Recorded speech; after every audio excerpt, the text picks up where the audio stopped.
छात्रों युवाओं के नाम पर नौकरी के नाम पर क्रेडिट लेने की होड़ मची है खूब। पहले फेज की बहाली से द्वितीय फेज की बहाली में आपको याद होगा मुख्यमंत्री जी तो स्पष्ट मंच से ही कह दिए कि क्रेडिट मत लीजिए, राज्य सरकार का फैसला है, राज्य सरकार को क्रेडिट लेना चाहिए। नमस्कार, दिव्य नेशन देख रहे हैं आप। सरकार जो है बदल जाती है, लेकिन यहाँ जो अभ्यर्थी अपने किस्मत के लिए, अपने भविष्य के लिए लड़ाई लड़ते हैं, उनकी भविष्य नहीं बदलती है। यह कितनी दर्दनाक बात है। और हम अभी राजधानी पटना में मौजूद हैं और अक्सर छात्र हित की बात करने वाले, अक्सर अभ्यर्थियों के लिए आवाज़ उठाने वाले, सड़कों पे संघर्ष करने वाले छात्र नेता सौरभ जी हमारे साथ हैं, जो विभिन्न मुद्दों पर आज चर्चा करेंगे इनसे और बिहार के राजनीतिक परिदृश्य और साथ में छात्रों का अधर में लटका हुआ भविष्य पर बात भी करेंगे। सबसे पहले स्वागत है आपका। धन्यवाद दिव्य नेशन को। और निश्चित रूप से आपका जो सवाल है, इस सवाल के गर्भ में कई और सवाल छिपे हैं। बिल्कुल। राजनीति रूप से जो व्यक्ति राजनीति करते हैं उनको सत्ता सुख चाहिए या सत्ता सुख भोगने के लिए तरह तरह के हथकंडे अपनाते हैं। छात्रों युवाओं के नाम पर नौकरी के नाम पर क्रेडिट लेने की होड़ मची है खूब। पहले फेज की बहाली से द्वितीय फेज की बहाली में आपको याद होगा मुख्यमंत्री जी तो स्पष्ट मंच से ही कह दिए कि क्रेडिट मत लीजिए, राज्य सरकार का फैसला है, राज्य सरकार को क्रेडिट लेना चाहिए। तो आप लोग अपना फोटो लगाते हैं। तो ये लड़ाई किसी की भी हो, छात्रों अभ्यर्थियों को कोई मतलब नहीं, क्रेडिट ले महागठबंधन की सरकार ले चाहे एनडीए की सरकार ले, जितने भी मुद्दे हैं शिक्षकों से जुड़े हुए, छात्र अभ्यर्थी से जुड़े हुए, सब मुद्दों पर चाहे महागठबंधन की सरकार हो चाहे एनडीए की सरकार हो, धोखा षड्यंत्र प्रपंच रच के इन्होंने क्रेडिट लिया। और बाद बाकी बहाली में जिस प्रकार की प्रक्रिया ये अपनाई, निश्चित रूप से बड़े घोटाले के संकेत हैं इसमें। लेकिन अब जो क्रेडिट लेने की आखिर किस पर थोपा जाए, मामला जाए कहां पर, क्योंकि दोषी तो दोनों हैं। पहले महागठबंधन की सरकार कहेगी कि हम क्रेडिट लिए, जब क्रेडिट आप लिए तो बड़े पैमाने पर जो गड़बड़ी हुई, सीटेट फेल, एसटीटी फेल, फर्जी वाले जो आज भागे भागे फिर रहे हैं, इन लोगों का क्रेडिट कौन लेगा? आप ही लीजिएगा ना। तो क्रेडिट वो नहीं लेंगे। फर्जी किए तो के पाठक पर आरोप लगाइए, या अतुल प्रसाद जो बीपीएससी के चेयरमैन रहे हैं, जो सेवानिवृत्त भी हुए। तो हम लोग उस पर नहीं जाते। इतना जरूर है कि पूरा ठीकरा जो है छात्र अभ्यर्थी नहीं भुगतेगा। पूरा जो आरोप है छात्र अभ्यर्थी पर नहीं लगना चाहिए। मुझे लगता है कि शिक्षक अभ्यर्थियों के साथ बहुत बड़ा अन्याय हुआ है। उनके साथ अन्याय नहीं किया। पहले महागठबंधन से गुहार लगाते थे, अब एनडीए की सरकार, दोनों डिप्टी सीएम, चाहे सम्राट चौधरी हो चाहे विजय सिन्हा हो, विरोधी दल के नेता थे, आपको याद होगा, विधानसभा विधान परिषद दोनों में, और आज सरकार में है। तो आप पलटी को मार रहे हैं। पलटी तो मारने, आपने कहा ना कि गिरगिट की तरह भी पलटी रंग बदलते हैं। तो किसी के बात पर भरोसा नहीं करते हैं। अब पहले नहीं करते थे और आज भी नहीं करते, क्योंकि इन लोगों का मंशा वही है, किसी प्रकार से इन किन प्रकरण सत्ता सुख ले लेना है। और कोई भी हो, किसी भी आरोप को ये लोग ठंडे बस्ते में डाल देते हैं। ये देखिए कि जब नौकरी दी जाती है तो क्रेडिट लेने की होड़ मच जाती है कि हमने नौकरी दिया है। अब जहाँ पे विफलता है सरकार की, उसमें क्रेडिट क्यों नहीं लेते हैं कि नहीं हम इसके लिए जिम्मेदार हैं? वहाँ पे तो कहेंगे नहीं, ये इसके लिए नीतीश जी जिम्मेदार है, इसके लिए तेजस्वी जी जिम्मेदार हैं। तो इसमें भी क्रेडिट लेना चाहिए या नहीं लेना चाहिए कि हाँ विफलता है, हमारी कमियां हैं, अपने कमियों को नहीं गिनाते हैं? देखिए, हम लोग का जो तौर तरीका रहा है या छात्रों अभ्यर्थियों का गुहार लगाने का, जो सरकार की तरफ से एजेंसी जो गलती करती है उसको ठीक करने का। हम तो सरकार तो नहीं है, ना कोई एजेंसी है। जो गड़बड़ी होती है उसको ठीक करा। आपने कहा कि सीटेट फेल, हम लोग तो पहले फेज के बहाली से कह रहे हैं, तो ये तो आरोप अब सिद्ध हो गए ना। अब तो कहने की जरूरत नहीं है। नालंदा से 350 शिक्षक अभ्यर्थी फरार है। वो कौन है? वही लोग हैं। CTET fail, STT fail, domicile certificate फर्जी, दिव्यांगता प्रमाण पत्र फर्जी।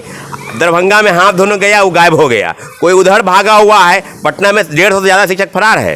पूरे जिलों का अगर आंकड़ा आप लीजिएगा तो आंकड़ा 10,000 के आसपास चला जाएगा। तो आप बताइए ना भाई, ये बहाली निकाल कर 1,20,000 का जो डंका पिट रहे हैं ट्विटर हैंडलर पर, एक्स पर, फेसबुक चैनल पर, आप फलना चिलना ये दिखाना कि हमने इतना लोगों को नौकरी दिया, उतना लोगों को आप नौकरी नहीं दिए हैं। 92,000 लोगों को नौकरी दी है टीआरई 1 में। 28,800 नियोजित शिक्षक है जो पहले से कहीं ना कहीं नौकरी में है। तो फिर बताइए ना, डाटा कहाँ है? 60,000 पर डाटा चलाया। एक फेज की बहाली को सीट बचाकर दूसरे फेज की बहाली में, दूसरे फेज की 20 सीट बचाकर सप्लीमेंट्री रिजल्ट के नाम पर ये लोग जो है ना पलटी मार। सुशील मोदी जी को याद होगा 40,000 पदों पर कह रहे थे टीआरई 2 में कि सप्लीमेंट्री रिजल्ट आएगा, और 14,700 पदों की सूची शिक्षा विभाग बीपीएससी को भेजी और उस पर भी पलटी मार गए। तो ये लोग पलटी मारने वाले, आपने कहा ना पलटी मार, तो पलटी मारे, चाहे वो आयोग के चेयरमैन हो चाहे शिक्षा विभाग के अपर मुख्य सचिव हो। ये लोग बस पता नहीं किस प्रकार का हौवक क्रिएट किया हुआ है कि ये हो जाएगा, बदलाव हो गया। क्या बदलाव होगा? जो व्यक्ति गलत शिक्षक प्रमाण पत्र के आधार पर शिक्षक बन गया है, आपको क्या लगता है? छठे चरण की बहाली में 70,000 से ज़्यादा लोग जो बहाल है माननीय उच्च न्यायालय के फैसले का आप कॉपी देखिएगा, उसमें स्पष्ट है कि छठे चरण में जो लोग बहाल हैं उनको बाहर कीजिए। और पिछला 4 साल से वो लोग नौकरी कर रहे हैं, तो ये लोग जो भागे हुए हैं ना, फिर आएंगे 2 महीना 3 महीना 4 महीना पैसा देके फिर बहाल हो जाएंगे, फिर आप पैसा उठा लेंगे और पैसा उठ भी रहा है। मेरे पास हजारों प्रमाण है जो लोग भेजते हैं। गांव में कि सीटेट फेल है, कोई व्यक्ति पास करता है गांव में तो पता हो जाता है सीटेट फेल है, वो ज्वाइन कर लिया। कैसे? तो पैसा देकर। लोग पैसा आप 10 लाख का इंतजाम करेंगे, 15 लाख का इंतजाम करेंगे तो लोग को पता नहीं होगा, पता हो जाता है कि अरे ये फलनामा इंतजाम कर रहा है। तो हम लोग क्या कहेंगे? हम लोग भर्ती के नाम पे साफ साफ फर्जीवाड़ा है, पूरा खूब फर्जीवाड़ा है। और सरकार का देखिएगा मंशा खूब हड़बड़ी। मतलब ऐसा आयोग है कि बिना डॉक्यूमेंट का वेरिफिकेशन पहले होता है और तब रिजल्ट का प्रकाशन होता है। ये ऐसा है कि पहले ही रिजल्ट का प्रकाशन कर दिए कि जाइए आप ले लीजिए नौकरी। और वहाँ था कि वाटर मार्क सर्टिफिकेट दिखाया जा रहा था, बीपीएससी के साइट पर, अच्छा यही है, अच्छा ठीक है, तुरंत देखा, चेक किया, दे दिया उसको ज्वाइनिंग। तो भाई आप फर्जी वाले को ज्वाइनिंग दे रहे हैं या नौकरी के लिए लोग 20-20 साल से तैयारी कर रहे हैं, आप फर्जी वाला लोग, मैं थोड़ी आरोप लगा रहा हूं, खुद झारखंड के रहने वाले मुकेश, पूजा, करिश्मा, कई अभ्यर्थी सामने आए प्रेस किया, बोल रहे कि हम तो सीटेट फेल है, हमको ज्वाइनिंग लेटर दे दिया, हम वापस कर रहे हैं। तो ये कारनामा है। और क्रेडिट लेने की होड़ में कुछ भी हो, गलत शिक्षकों के दम पर बिहार की शिक्षा व्यवस्था नहीं बदलेगी। हम लोग को पूरी चिंता है। माननीय मुख्यमंत्री जी 18 वर्ष से आज के मुख्यमंत्री हैं, क्या आपकी चिंता नहीं होनी चाहिए कि अगर हम बहाली कर रहे हैं तो गलत लोगों का चयन न करें? हड़बड़ी है, किस बात का हड़बड़ी है? क्रेडिट लेने का हो रहा है। लोकसभा चुनाव में, विधानसभा चुनाव में दिखाएंगे कि देखे हम इतना लोगों को नौकरी दिया। और गांव इतिहास, मतलब परीक्षा तो बहुत बढ़िया तरीके से हुआ, नो डाउट, लेकिन रिजल्ट में ये लोग व्यापक जो गड़बड़ी हुई ना,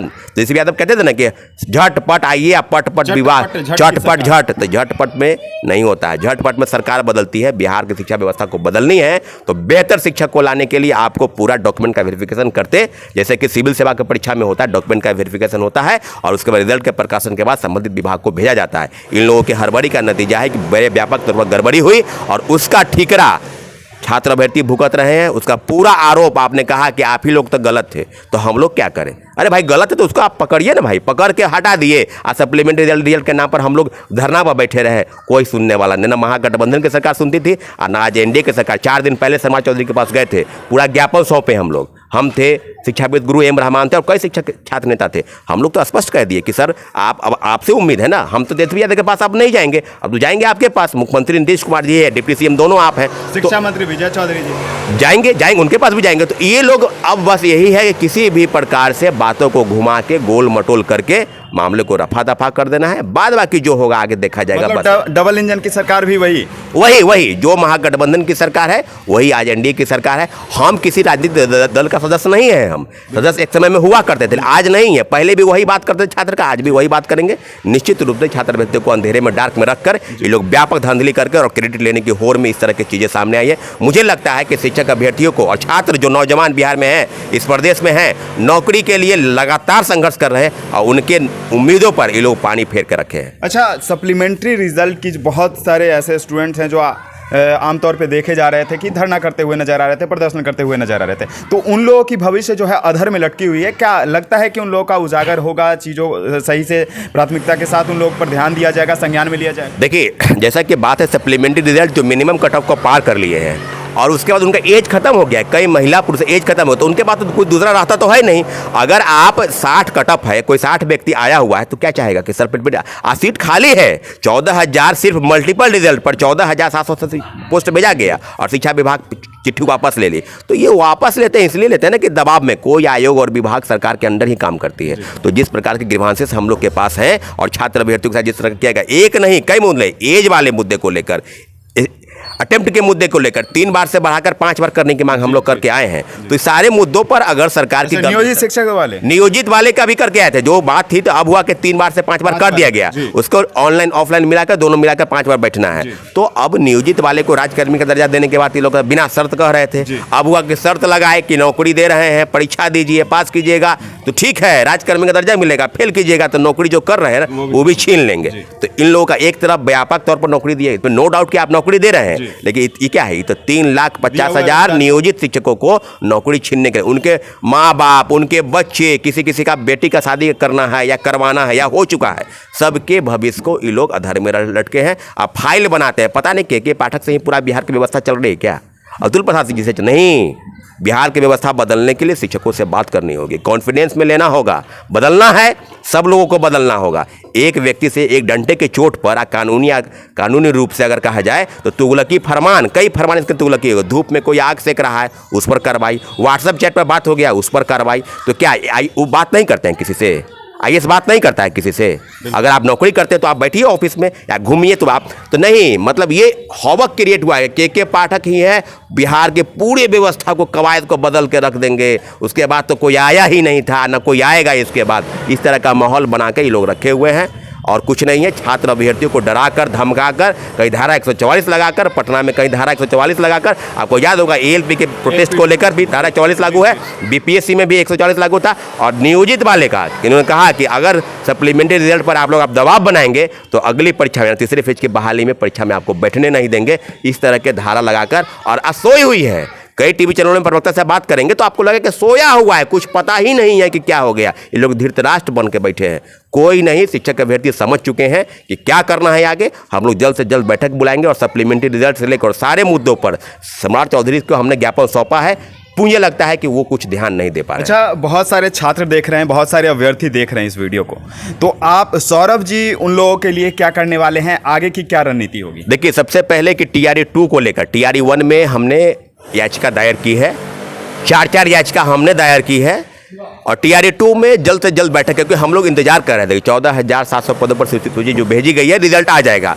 15 दिन, 20 दिन, 1 महीना इंतजार किए। 3 जनवरी को ही चिट्ठी गया था और आज देख ली 17 फरवरी हो गया, रिजल्ट नहीं आया। मुझे लगता है कि रिजल्ट नहीं आएगा अब। तो हम लोग जल्द से जल्द बैठक बुलाने वाले, जल्द 1-2 दिन के अंदर ही। और सप्लीमेंट्री रिजल्ट, एज एक्सटेंशन को लेकर, अटेम्प्ट को लेकर और नियोजित शिक्षकों के मामले को लेकर, खासकर अभी जो मुद्दा है वो सप्लीमेंट्री रिजल्ट को लेकर है। हम लोग बैठक बुलाएंगे। TRE 2 में जो भी समस्या होगी सरकार के समक्ष रखने का प्रयास करेंगे। अगर नहीं होता है तो हम लोग माननीय उच्च न्यायालय के शरण में जाएंगे।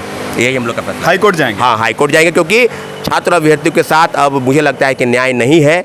गुहार लगातार लगाते रहे। आपको याद होगा गर्दनी बाग से लेकर बीपीएससी और शिक्षा विभाग से लेकर हर जगह गए, लेकिन ये लोग कुछ नहीं। ये लोग बस टाल मटोल करते हुए चीज़ों को बरगलाते रहे, धारा 144 लगाते रहे, लेकिन छात्रों अभ्यर्थियों की बात सुनने वाला कोई नहीं है। मुझे लगता है कि माननीय उच्च न्यायालय के शरण में जाने के सिवा कोई दूसरा विकल्प नहीं बचा है हम लोग के पास अब। चलिए, इन तमाम मुद्दों पे आपको जानकारी मिल गई। अब आगे आने वाले समय में जो रणनीति है वो साफ तौर पे करें कि 1 से 2 दिनों में बैठक बुलाई जाएगी और उन सारी मुद्दों पर चर्चा करके छात्रों के साथ, अभ्यर्थियों के साथ हम सड़कों पे उतरना होगा तो सड़कों पे उतरेंगे, नहीं तो फिर हाईकोर्ट तक जाने की बात कह रहे हैं। इतिहास रचता हुआ बिहार हास्य का पात्र क्यों बन रहा है, आप तमाम इस वीडियो में खबरों के माध्यम से देख रहे होंगे। और आगे हमारे इस तरह की खबरों के लिए बने रहे दिव्य नेशन के साथ। धन्यवाद।